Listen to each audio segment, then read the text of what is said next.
Well, first of all, um, I was served in the Louisiana Army National Guard before I went in the U.S. Navy.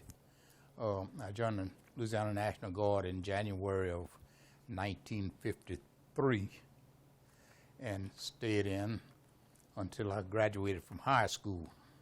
I decided to leave the National Guard, so I enlisted in the United States Navy after I got out of high school, or in fact before I got out of high school. I decided 2 months before I got out of high school that I'd like to go into the Navy. And I guess one thing that caused me to want the Navy more than anything was I lived along the Mississippi River all my life and rode boats and ferries across the river, and it was always so cool and nice along the river. And if you know, Louisiana's hot and humid, so I figured if I was on a ship, it'd be real nice. So after I graduated, the Navy allowed me to join and allowed me to finish my high school education, which was 2 months later. And then I went in, left for San Diego, California for boot camp in June.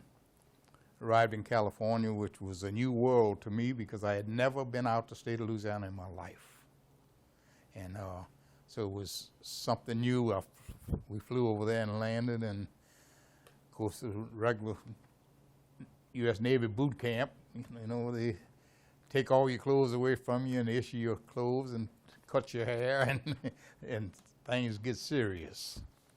Well, I spent, I think, 13 weeks in boot camp, which I didn't find too hard. You had to get up 5 o'clock in the morning, but I was used to that being a farm country boy. I had to get up early every morning, so it wasn't that hard.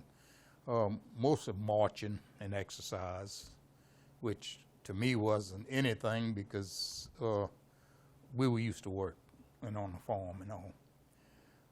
Some of the fellas had it hard, but to me it was good city life. You know, the first time I'd ever had I'm from a family of 8. We were 8 children, and my mother raised all 8 of us. She had to work, and so we didn't have that much money. We lived in the country, and first time I ever really had 3 solid meals a day, and first time I ever had a bathroom inside a building. so really it was nice for me. But and went through boot camp without any trouble, finished boot camp, and was elected to go to radio school. I went to radio school for 3 months. I got out of radio school as a radio striker. I wasn't complete radioman at that time. And so I was assigned, because the reason I didn't make complete radioman, I could read the code, but I couldn't send quite fast enough.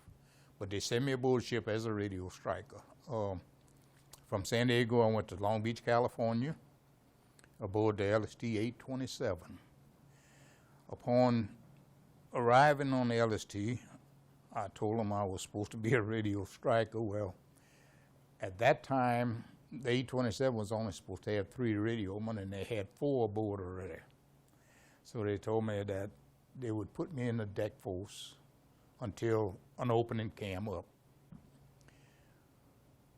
But I could go into the radio shack and practice whenever, every afternoon or anything. So at that time, I went in the deck force, and once in a while I would go up in the radio shack, and one of the second-class radiomen and I didn't get along too good, and he told me to stay out until I was called back. So after about 3 months, they did call me to go into the radio.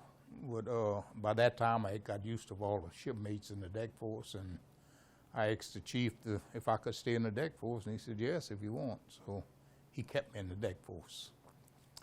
Then I became what they call a bow hookman on a LCVP. I was part of the crew, 3-man crew of LCVP. That plus the other duties of a deckhand, which is what most people know is painting, sweeping, just general maintenance of the ship. So, but when we were in port using the LCVPs, I was the bow hook, and the bow hook is the man that ties up the boat. You have a coxswain that drives the boat. You have an engineman that takes care of the engine, and a bow hook is the man that ties it up to the docks and stuff.